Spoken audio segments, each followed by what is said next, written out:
Alhamdulillah wassalatu wassalamu ala rasulillah wa ala alihi wa sahbihi wa mawalah wa la hawla wa la quwata illa billahi wa ba'du. Alhamdulillah, segala puja dan puji hanya milik Allah tabaraka wa ta'ala. Salawat dan juga salam kita iringkan selalu kepada Rasul kita Nabi besar Muhammad sallallahu alaihi wasallam. Pembahasan di pagi hari ini kita akan membahas tentang siapa malaikat maut. Apa tugasnya? Apakah kemudian malaikat maut juga bisa meninggal? Bagaimana kondisi malaikat maut di akhirat? Ma'asyiral muslimin yang dimuliakan Allah Subhanahu wa taala. Kafa bil mauti wa'ida. Kata Nabi SAW, cukuplah dengan kematian itu ada pelajaran yang besar yang kita petik di dalamnya. Makanya dikatakan oleh Al-Imam At-Taimi rahimahullahu ta'ala, syai'ani qata'a ladzatad dunya. Dua perkara yang bisa memutuskan kelezatan dunia: dzikrul mauti wa dzikrul wukuf baina yadayillahi azza wa jalla. Pertama, mengingat kematian, dan yang kedua, mengingat bahwa kita akan dihadapkan di hadapan Allah Subhanahu wa taala. Dan berkata juga para ulama salaf yang lainnya, man aktsara dzikral mauti akramahullahu bi thalathin. Siapa yang banyak mengingat dengan kematian, maka Allah akan muliakan dengan tiga perkara. Bi ta'jilit taubati, pertama dia akan menyegerakan bertobat. Wa qanaati fil qalbi, dia akan senantiasa redha dalam hatinya. Wa nasyati fil ibadati, dan dia akan rajin melakukan ibadah. Tetapi sebaliknya, wa man nasiyal mauta aqabahu Allahu bi thalathin.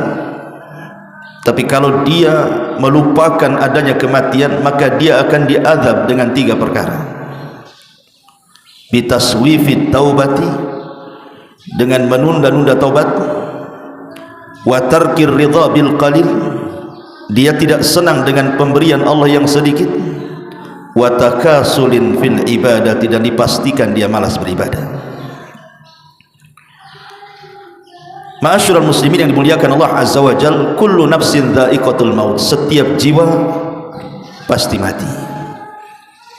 Falaula idza balagatil khulqum wa antum hina idzin tanzurun wa nahnu aqrabu ilaihi minkum walakin la tubsirun falaula in kuntum ghaira madinin tarji'unaha in kuntum sadiqin. Maka kalau begitu, mengapa tidak mencegah ketika nyawa telah sampai di kerongkongan, dan kamu ketika itu mampu melihat, dan kami lebih dekat kepadanya daripada dirimu sendiri, tapi kamu tidak bisa melihatnya. Maka mengapa jika kamu memang tidak dikuasai oleh Allah, kamu tidak mengembalikan nyawa itu jika kamu memang orang yang benar? Artinya kematian itu pasti akan datangi siapapun.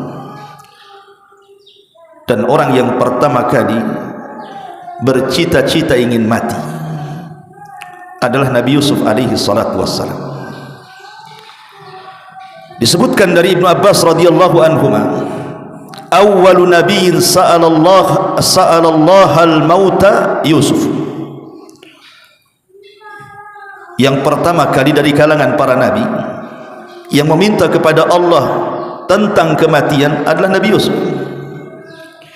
Dan itu disyaratkan di dalam firman Allah surah Yusuf ayat 101, Rabbi qad ataitani minal mulki wa 'allamtani min ta'wilil ahadits fatiras samawati wal ard anta waliyuna fid dunya wal akhirah tawaffani musliman wa alhiqni bis salihin. Ya Rabb, sesungguhnya Engkau telah menganugerahkan kepadaku sebagian kerajaan dan telah mengajarkan kepadaku berbagai macam tabir mimpi. Ya Rabb, Engkau pencipta langit dan bumi, Engkaulah pelindungku di dunia dan akhirat. Wafatkan aku dalam kondisi Islam dan gabungkan aku dengan orang-orang saleh. Tentu Nabi Yusuf ketika berangan-angan ingin sebuah kematian itu bukan karena dia kemudian seperti layaknya orang-orang yang terkena sakit kemudian tidak mau lagi tinggal di dunia. Tidak, justru Yusuf ini sebaliknya. Kondisi dia di atas popularitas yang luar biasa. Makanya dijelaskan oleh para ulama bahwa Nabi Yusuf alaihi salatu wassalam dia ingin bersyukur kepada Allah subhanahu wa ta'ala dengan adanya dunia yang ada di hadapannya, sehingga ketika itu dia meminta kepada Allah subhanahu wa ta'ala jangan sampai dunia ini memfitnah dirinya. Makanya dia minta kepada Allah untuk diwafatkan dalam kondisi muslim dan juga digabungkan dengan orang-orang saleh. Ma'asyiral muslimin yang dimuliakan Allah azza wa jalla, setiap kita pasti mati, dan di sana ada malaikat yang disebut dengan malakul maut. Disinilah cerita dimulai. Siapa malakul maut ini? Ma'asyiral muslimin yang dimuliakan Allah azza wa jalla, sebagian ahli kitab menyebut kalimat malakul maut dengan Israel, tetapi nama Israel tidak ada dalam Quran, tidak juga ada dalam hadis Nabi sallallahu alaihi wasallam. Israel ini diambil dari Israiliyat, dari perjanjian lama, terdapat dalam Taurat. Makanya dijelaskan oleh Syekh Albani rahimahullahu taala ketika memberikan catatan kepada kitab At-Tahawiyah, Aqidah Tahawiyah. Apa kata Syekh Albani rahimahullahu taala? Wa nu'minu bimalakil mauti al-muwakkal biqabdi arwahil alamin. Dan kita beriman dengan adanya malaikat maut yang memang ditugaskan oleh Allah untuk mencabut nyawa setiap manusia. Kemudian dia mengatakan, amma tasmiyatuhu bi Israil, adapun penamaan malaikat maut dengan Israel itu, kama huwa syai, sebagaimana yang menyebar bainan nas, fala aslalahu, tidak ada dasar dari Quran ataupun sunnah, innama huwa minal Israiliyat. Kalimat Israel ini muncul diambil dari kisah-kisah Israiliyat. Dan ini juga penukilan daripada Ibnu Katsir dalam kitabnya Al-Bidayah wa Nihayah, di mana Ibnu Katsir mengatakan, wa amma malakul mauti falaysa bimusarrahin bismihi fil Qur'ani wala fil ahadisis sihah, wa qad jaa tasmiyatuhu fi ba'dil athar bi Israil.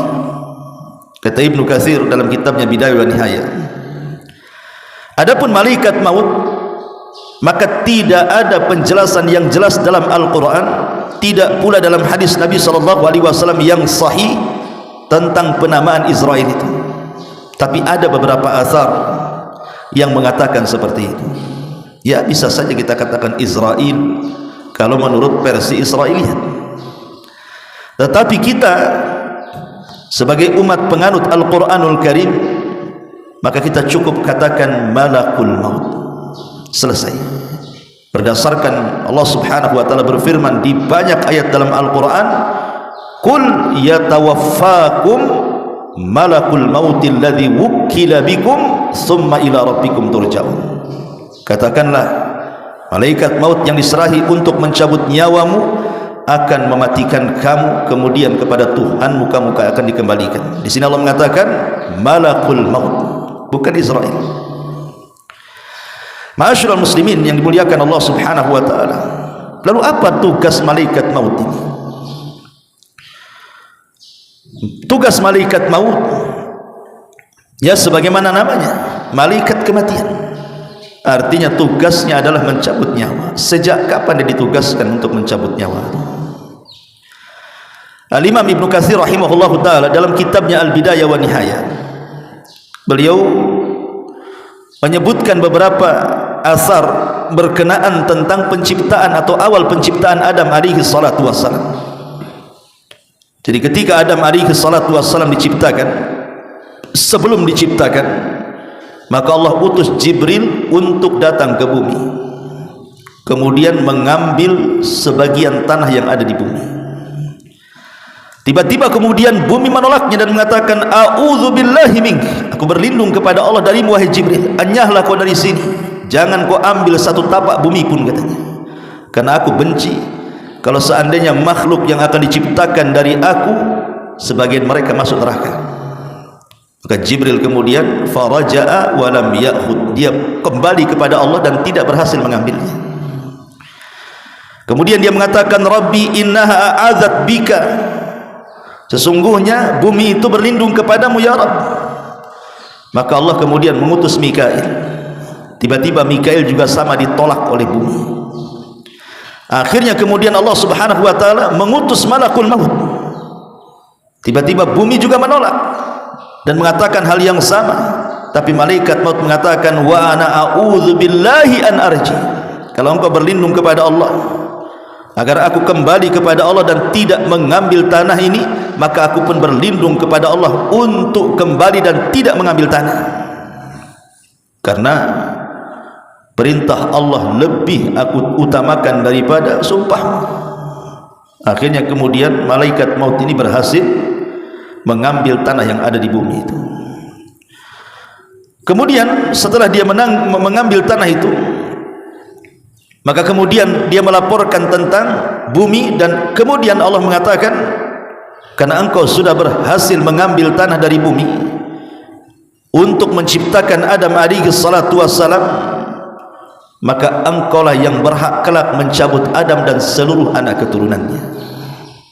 Ini riwayat memang dicantumkan oleh Imam Ibnu Katsir di dalam kitabnya Bidayah wa Nihayah.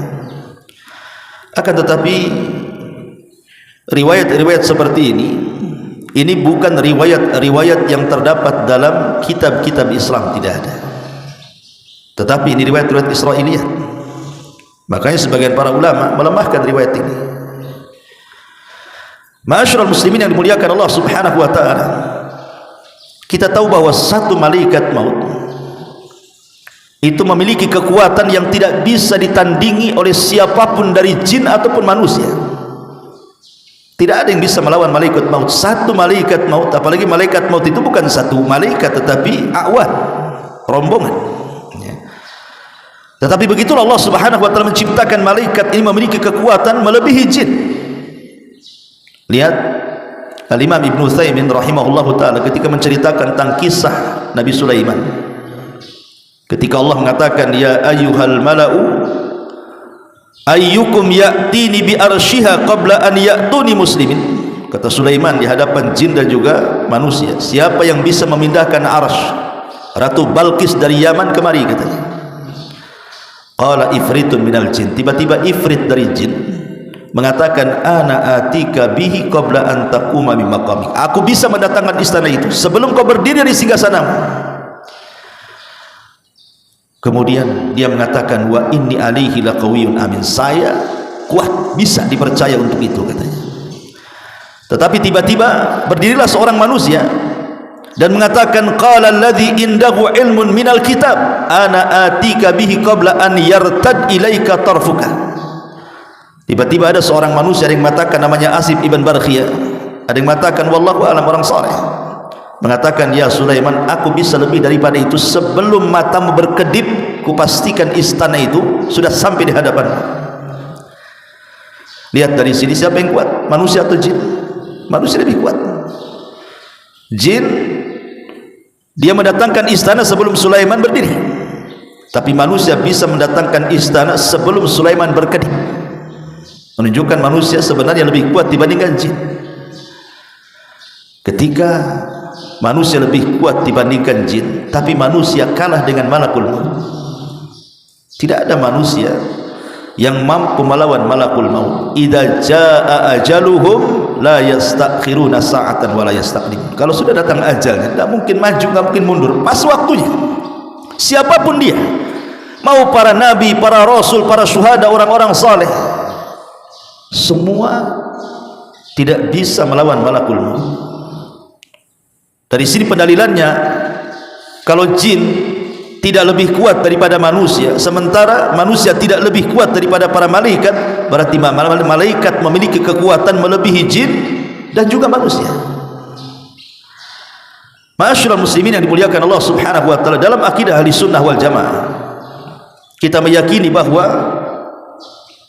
malaikat maut itu ada, dan itu berdasarkan beberapa dalil dalam Quran. Kita akan baca. Pertama, dalam surah As-Sajdah ayat 11 Allah mengatakan, kul yatawaffakum malakul mautil ladzi wukila bikum thumma ila rabbikum turja'un. Katakanlah, malaikat maut yang diserahi untuk mencabut nyawamu akan mematikan kamu, kemudian kepada Tuhanmu kalian dikembalikan.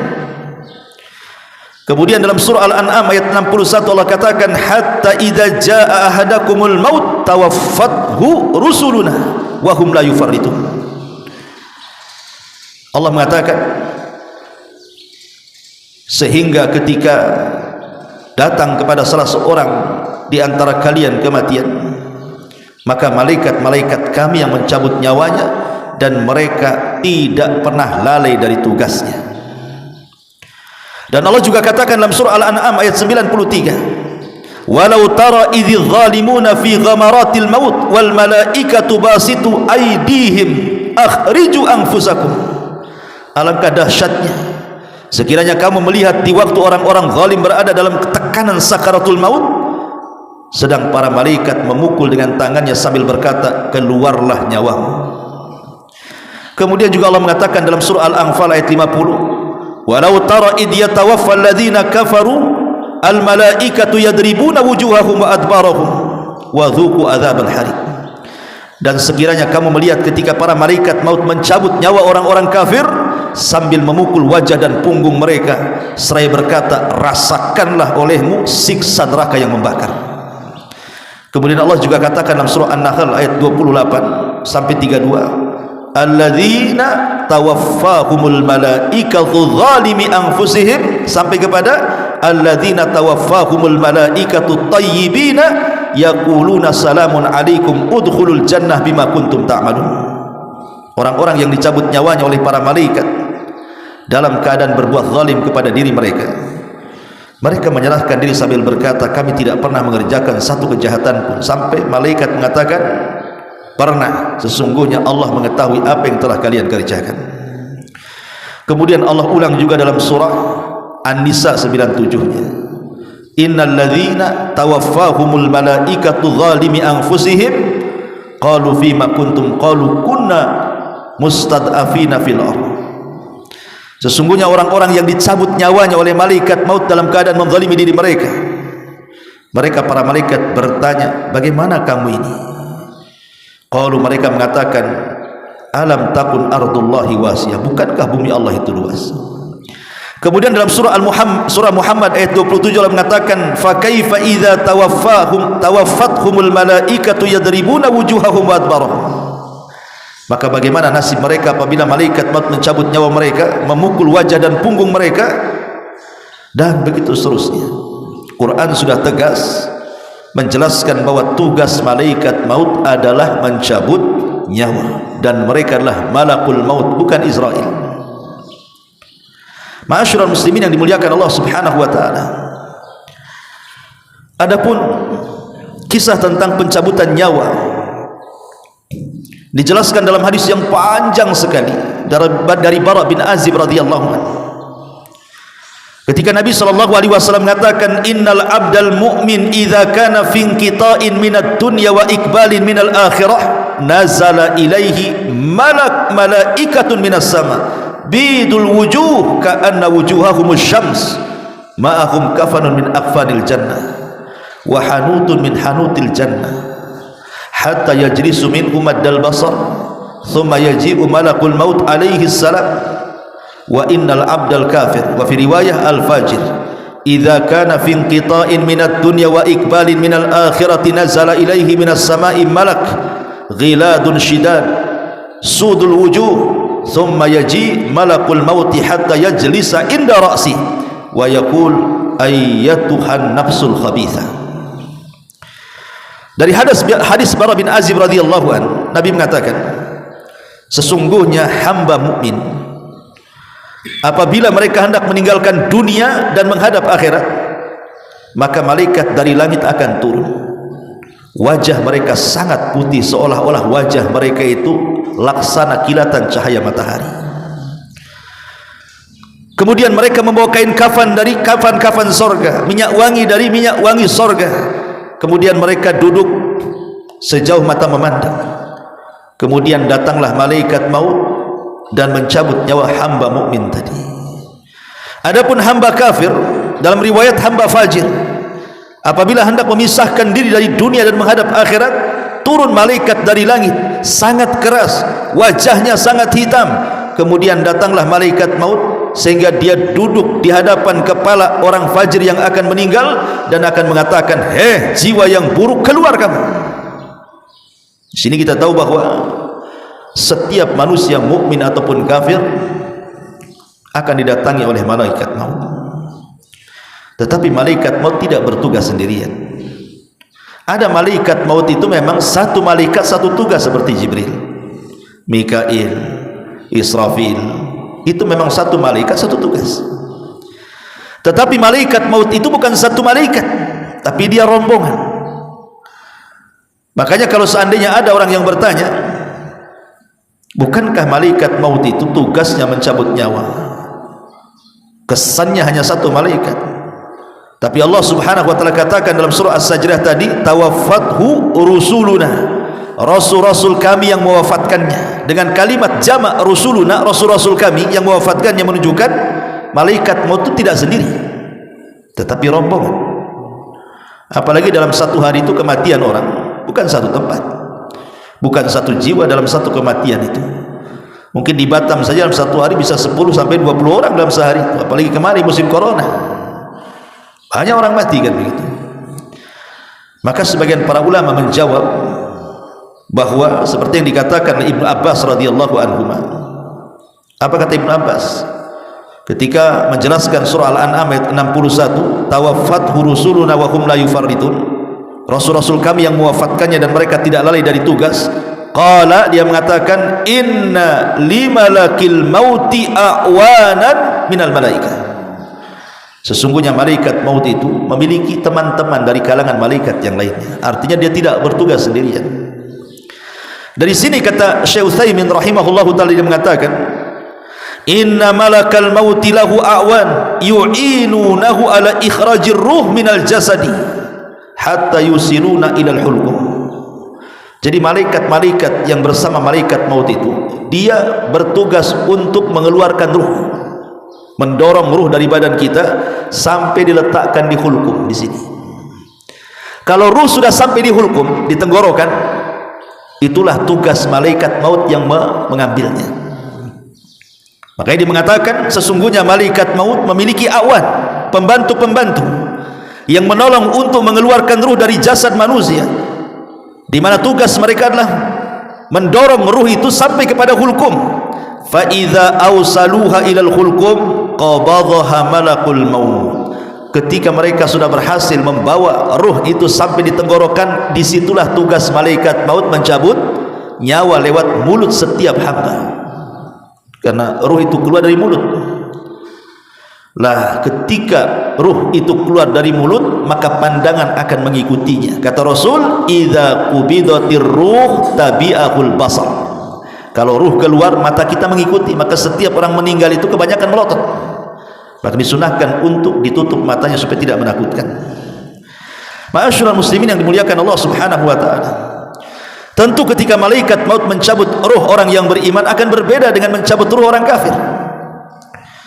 Orang kafir apabila dicabut berdasarkan ayat tadi surah Al-An'am ayat 93, wa tara walau tara idz zalimuna fi ghamaratil maut wal malaikatu basitu aydihim akhriju anfusakum al yawma tujzauna adzabal hun bima kuntum taqulun 'ala Allah ghairal haqqi wa kuntum an ayatihi tastakbirun. Alangkah dahsyatnya, kata Allah, sekiranya kamu melihat di waktu orang-orang zalim berada dalam tekanan sakaratul maut itu, sedang para malaikat memukul-mukul dengan tangannya wajah dan punggung-punggung mereka seraya mengatakan, keluarlah nyawamu wahai fulan. Di hari ini kamu dibalas dengan siksa yang sangat menghinakan, karena kamu selalu mengatakan terhadap Allah perkataan yang tidak benar, dan karena kamu selalu menyombongkan diri terhadap ayat-ayatnya. Dalam riwayat Bara bin Azib yang panjang sekali, bahwa ruh orang kafir itu ketika dicabut, maka diibaratkan safud. Safud itu semacam pisau yang bengkok seperti cerulit. Kemudian safud ini dimasukkan ke dalam bulu-bulu kambing wol. Antum tahulah kambing wol itu, kambing Australia itu kan bulunya itu 1 jengkal lebih itu, kadang-kadang berkeriwal-keriwal kan, bergumbal-gumbal kalau nggak dicukur itu.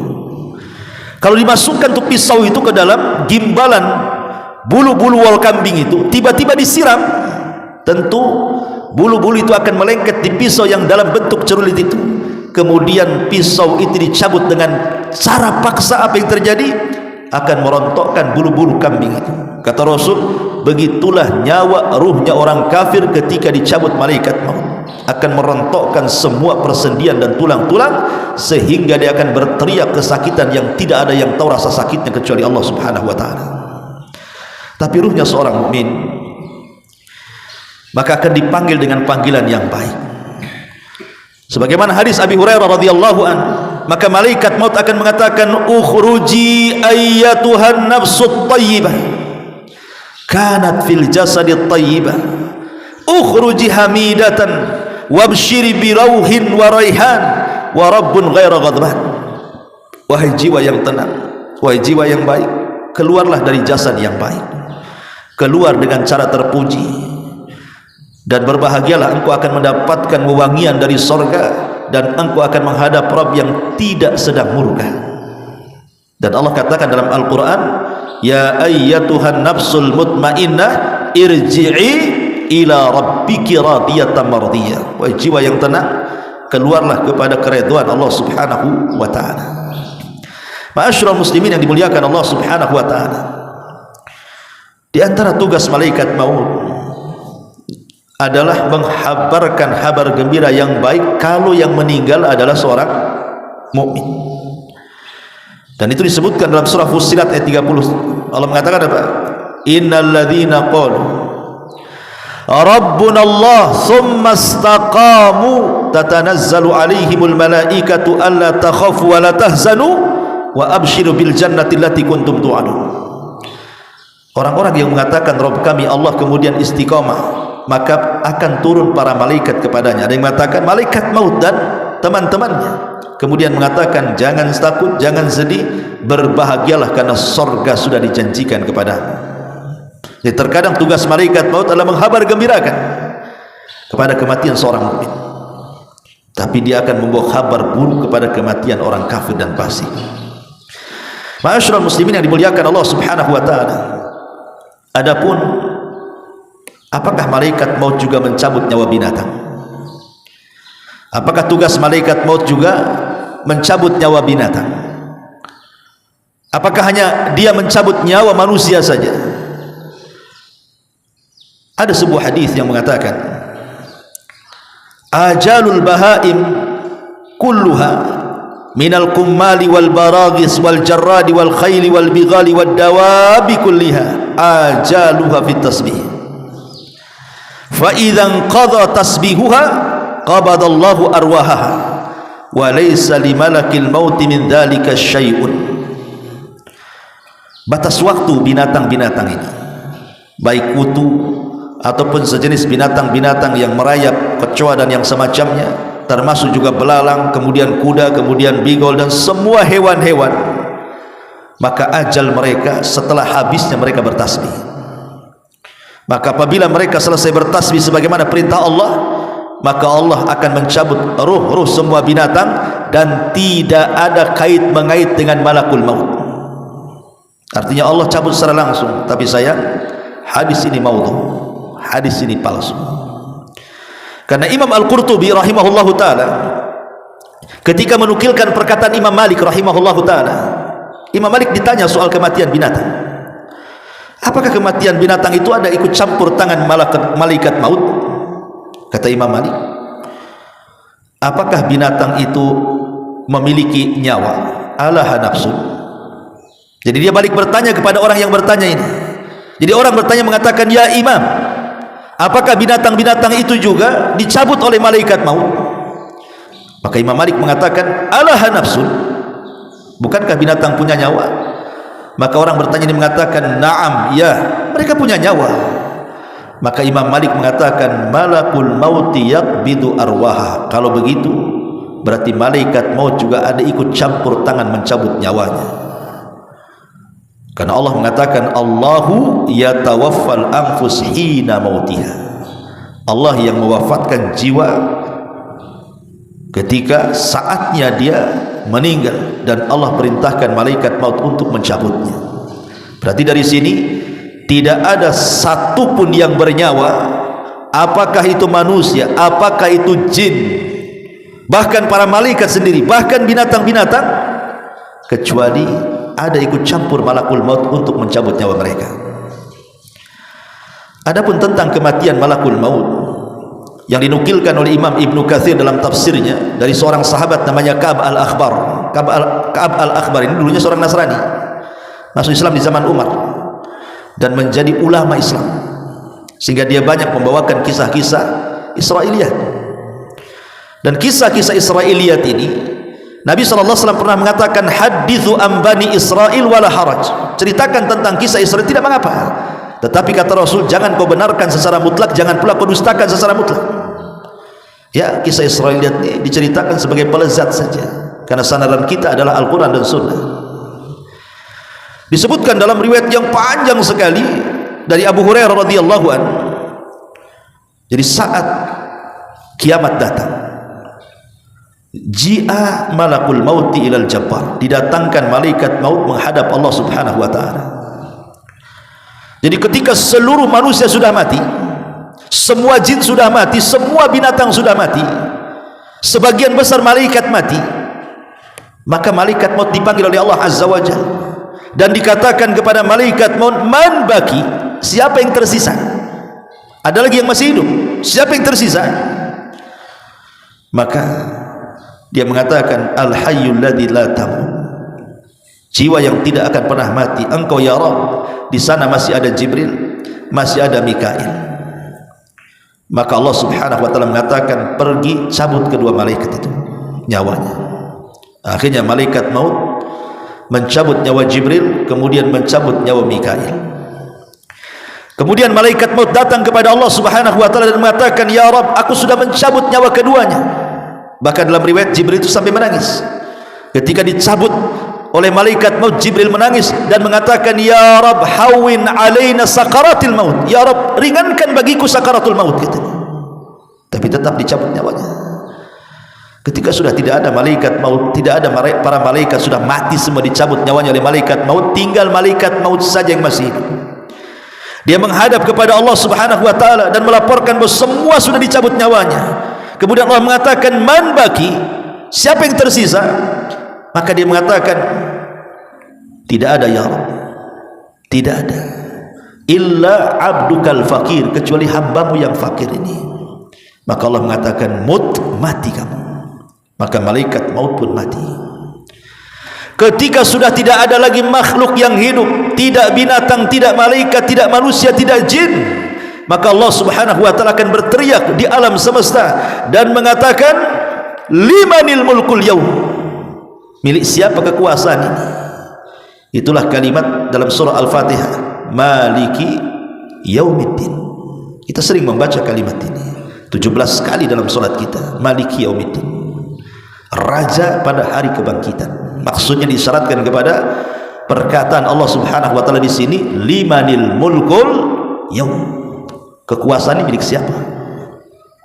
Milik siapa kekuasaan ini? Jin sudah tidak ada, malaikat sudah tidak ada, manusia sudah tidak ada, binatang sudah tidak ada.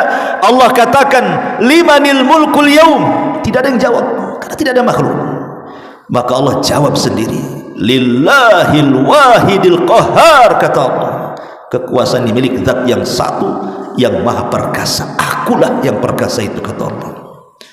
Ma'asyiral muslimin yang muliakan Allah azza wa jalla, hadis ini dikeluarkan oleh Imam Abi Dunya dalam kitab Al-Ahwal, kemudian Ibnu Abi Hatim dalam tafsirnya, kemudian Abu Ya'la, dan banyak sekali. Makanya kemudian Imam Ibnu Katsir menukilkan riwayat ini dalam tafsirnya. Walaupun sekali lagi ini lebih kepada kisah Israiliyat. Ini lebih kepada kisah Israiliyat, dan sebagian para mengatakan ini tidak sahih. Sehingga kita harus yakini bahwa semua manusia itu mati. Bagaimana caranya? Wallahu a'lam. Kullu man 'alaiha fan wa yabqa wajhu rabbika dzil jalali wal ikram. Semua mati. Ya. Ma'asyiral muslimin yang dimuliakan Allah Azza wa Jalla, ada kisah-kisah menarik kita bacakan. Walaupun sebagiannya sahih, sebagiannya diperselisihkan, bahkan sebagiannya maudhu, tentang kisah malaikat maut mendatangi para nabi. Kisah yang pertama adalah kisah malaikat maut dan Nabi Musa. Kisah ini sahih karena dicantumkan dalam riwayat Muslim dan juga yang lainnya dari dari hadis Abi Hurairah radhiyallahu anhu. Ja'a malakul maut ila Musa.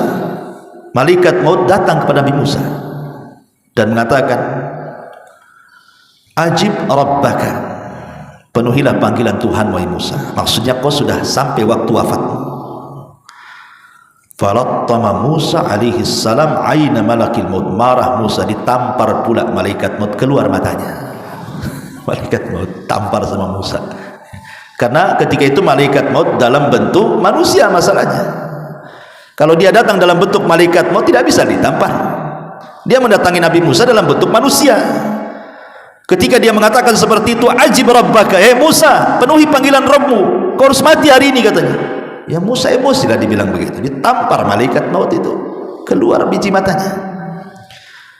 Waraja'al malak ilallah, maka malaikat maut akhirnya melapor kepada Allah dan mengatakan, ya Rabb, innaka arsaltani ila abdin laka la yuridul maut. Ya Rabb, kau utus aku kepada hamba yang tak mau mati, gimana pula nih, katanya. Maka Allah subhanahu wa ta'ala mengatakan, setelah kemudian mengembalikan kedua matanya, maka Allah mengatakan, irji ila abdi, datang kau lagi kepada hambaku Musa, fakul, dan katakan, al hayata turid, fa idza kunta turidul hayat fadha yadaka ala matni thawri fama tawarat yaduka min sya'ratin fa innaka ta'isu biha sanatan. Maka Allah mengatakan kepada malaikat maut, kembali kepada hambaku dan sampaikan kepadanya, apakah engkau terus menginginkan kehidupan? Jika engkau masih menginginkannya, letakkan tanganmu pada punggung sapi jantan. Satu bulu yang kau tutupi tanganmu itu, maka engkau akan hidup 1 tahun. Jadi kalau seandainya kita letakkan begini tangan kita di sapi jantan, rupanya bulu yang ditutupi tangan itu anggaplah ada 100 bulu, berarti setiap 1 bulu dihitung 1 tahun. Ya. Maka Musa berkata, lalu apa setelah ini?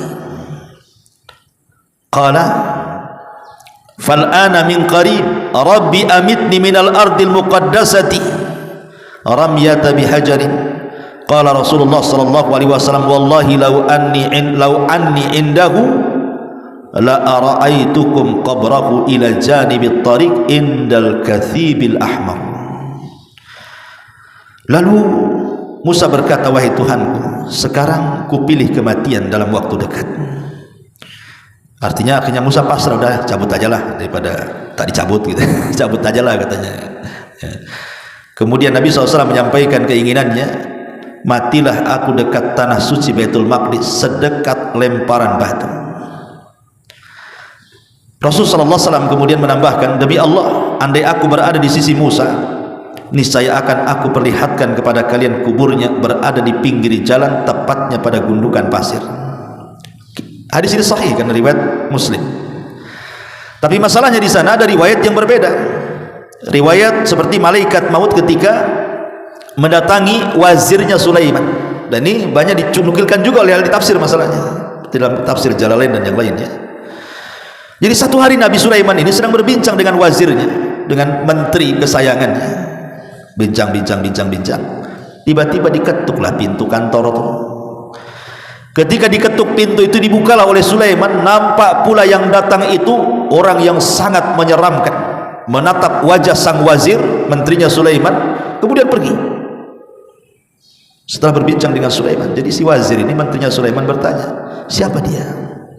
Kata Sulaiman, itu malaikat maut, mau nyabut nyawa orang, katanya. Gemetarlah ini si menteri ini, jangan-jangan dia mau mencabut nyawa saya pula, katanya. Kalau gitu ya Sulaiman, kau kan bisa menundukkan angin dan awan, bawalah aku terserah kemana saja, ke India sana, jangan aku pertemukan aku, nggak apa-apalah, kau mutasi aku dari sini ke India sana, nggak usah bertugas di sini lagi katanya. Yang penting aku jangan ketemu orang itu katanya. Akhirnya dimutasi dia sama Sulaiman, diajak ke India. Ketika turun dari awan, rupanya orang itu sudah di situ. Jadi Sulaiman ini bertanya kepada orang itu dan mengatakan, kenapa kamu ada di sini? Maka kemudian dia mengatakan, Allah barusan merintahkan aku untuk nyabut nyawa orang dan dia ada di sini. Ku tengok-tengok tak ada, rupanya ada kamu dan dia. Mungkin dialah katanya. Akhirnya dicabut nyawanya. Subhanallah. Itulah ketika Allah mengatakan, idza jaa ajaluhu la yastakhiruna sa'atan wa la yastaqdimun. Kalau datang ajalnya tidak mungkin maju, tidak mungkin mundur kan itu. Tapi kisah ini disebutkan juga oleh Ibnu Abi Syaibah dalam kitab Musannaf, dan Ats-Tsa'labi dalam tafsirnya, Imam Ahmad dalam Zuhud, Ibnu Battah dalam Ibanah, Al-Asbahin dalam Azamah, Ibn Wahab dalam Tarikh Ad-Dimashqi, Abu Nu'aim dalam Hilyah, dan begitu seterusnya. Tetapi sekali lagi sebagian para ulama mengatakan sanadnya ini mauquf. Maksudnya mauquf tidak sampai kepada Nabi, tetapi ini ucapan seorang sahabat. Ada juga yang mengatakan sampai kepada tabi'in, artinya maktu, bukan mauquf ya, maktu itu terputus sanadnya karena ucapan tabi'in, bukan ucapan Nabi. Kalau ucapan sahabat namanya mauquf, kalau sampai kepada Rasul namanya marfu. Begitu istilah mustalahul hadis itu ya. Dan maktu sampai kepada tabi'in ini berarti riwayatnya lemah karena terputus sampai tabi'in ya. Ma'asyiral muslimin yang dimuliakan, termasuk juga kisah malaikat maut Nabi Ibrahim. Al-Khuldi mengeluarkan dalam kitabnya Al-Fawaid wa Zuhdi wa Raqaiq wal Marathi, menceritakan tentang kisah kedatangan malaikat maut hendak mencabut nyawa Ibrahim. Jadi malaikat maut ini datang kepada Ibrahim dan mengatakan, ya Ibrahim, Allah memerintahkan aku untuk mencabut nyawamu. Maka Ibrahim mengatakan kepada malaikat itu, bagaimana mungkin, bagaimana pendapatmu, khalilan yaqrahu, bagaimana pendapatmu, ra'aita khalilan yaqbidu ruha khalilihi, bagaimana pendapatmu wahai malaikat maut?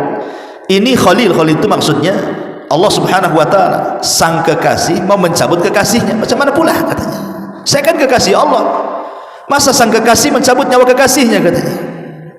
Harusnya kan disayang kekasih itu, bukan dicabut nyawanya, kata Ibrahim. Tetapi kemudian malaikat maut ini kembali kepada Allah dan mengatakan, ya Rabb, Ibrahim ngomong macam mana sang kekasih mencabut nyawa kekasihnya katanya. Maka Allah mengatakan, cabut nyawanya. Akhirnya malaikat maut mencabut nyawanya. Sanadnya maqdhub. Hadis ini palsu, tidak ada sanadnya ya. Kemudian juga malaikat maut, pernah satu hari malaikat maut itu dia tertawa, menangis, kaget. Ini kisah lain lagi nih ya. Jadi satu hari itu malaikat itu pernah tertawa, pernah menangis, pernah kaget dia. Dikisahkan tentang dialog Allah dengan malaikat maut. Jadi Allah bertanya kepada malaikat maut itu, apa pengalamanmu saat mencabut nyawa? Kata malaikat maut, kadang aku tertawa, kadang aku menangis, kadang aku kaget katanya. Kata malaikat maut nih. Kata Allah, kapan kau tertawa? Ini cerita, satu hari aku hendak mencabut nyawa orang tua katanya. Orang tua ini baru mesan sepatu. Kemudian dia mengatakan kepada pembuat sepatu itu, buatkan sepatu untukku yang tahan 1 tahun. Buatkan sepatu untukku yang tahan 1 tahun, jangan cepat rusak. Maka sudah dipesan sepatunya. Kata malaikat maut, sayang, sebelum dipakai dah aku cabut nyawanya gitu. Belum pun dipakai sepatu itu, sudah aku cabut nyawanya. Aku tertawa, kata malaikat maut. Kesian dia, udah pesan setahun pula, udah mati duluan gitu. Kemudian, kapan aku menangis? Kapan kau menangis? Kata Allah. Kemudian malaikat maut mengatakan, saat aku mencabut nyawa seorang wanita. Ketika itu dia sedang menyusui anaknya di tengah padang pasir. Ketika itu aku memandang bayinya. Kalau seandainya aku cabut nyawa wanita ini, siapa yang merawat bayinya? Dia sendirian di padang pasir. Aku pun menangis kasihan, tapi tetap ku cabut karena perintah Allah. Adapun aku kaget ketika aku mencabut seorang alim, mencabut seorang ulama, dia bilang. Tiba-tiba ketika aku hendak mencabutnya, aku kaget karena di dahinya ada cahaya. Tetapi tetap saja aku pun mencabut dia dan cahayanya. Tapi hadis ini dipermasalahkan juga oleh para ulama, karena hadis ini dilemahkan, tidak ada sanadnya sampai kepada Nabi sallallahu alaihi wasallam. Tetapi yang mungkin yang banyak dikisahkan adalah kisah tentang malaikat maut dan Nabi Yakub. Nah, itu dijelaskan, pernah saya juga jelaskan dalam khutbah Jumat, ketika Nabi Yakub didatangi malaikat maut, kemudian dikatakan, kata Yakub, kenapa kau tidak mengantarkan tanda-tanda sebelum kau cabut nyawaku? Entah 2 atau 3 tanda jadilah, katanya. Kata malaikat maut, kan sudah kukirim tanda-tandanya. Kata Yakub, apa tanda-tandanya? Bayadu ra'sika ba'da sawadi, inhina'u dhahrika ba'da istiqamati, wa dha'fu badanika ba'da quwwatihi, hadihi rusul ila bani Adam qabla al-mauti. Putih rambutmu yang dulunya hitam, bungkuk badanmu yang dulunya tegak, lemah badanmu yang dulunya kuat, itulah tanda kau dekat dengan mati, katanya. Dan tanda ini akan berlaku kepada seluruh anak Adam. Masyarakat muslimin yang dimuliakan Allah Azza wa Jalla, sekilas tentang beberapa kisah seputar malaikat maut. Tapi yang jelas bahwa kematian adalah makhluk Allah. Malaikat maut adalah makhluk Allah, kematiannya itu sendiri adalah makhluk Allah. Dan nanti pada hari kiamat ketika penduduk sorga masuk ke dalam sorga, penduduk neraka masuk ke dalam neraka, dan sudah tidak ada lagi syafaat, tidak ada lagi rahmat, semua sudah menduduki tempatnya masing-masing. Ji'abil mauti, maka Allah akan datangkan kematian ala suratil kabshan amlah, dalam bentuk kambing yang ada hitam putihnya. Kemudian Allah gorok tuh kambing itu, simbol bahwa tidak ada kematian lagi. Maka Allah Subhanahu wa taala akan menyuruh kepada penduduk sorga, ya ahlal jannah khuludun la mauta lakum. Hei ahli sorga, kekal kau kalian, kau dapat nikmat yang kekal di situ. Wa ya ahlan nar khuludun la mauta lakum. Kalian juga penduduk neraka kekal di dalamnya, rasakan azab. Ketika kematian sudah tidak ada lagi, berarti yang ada hanya kekekalan.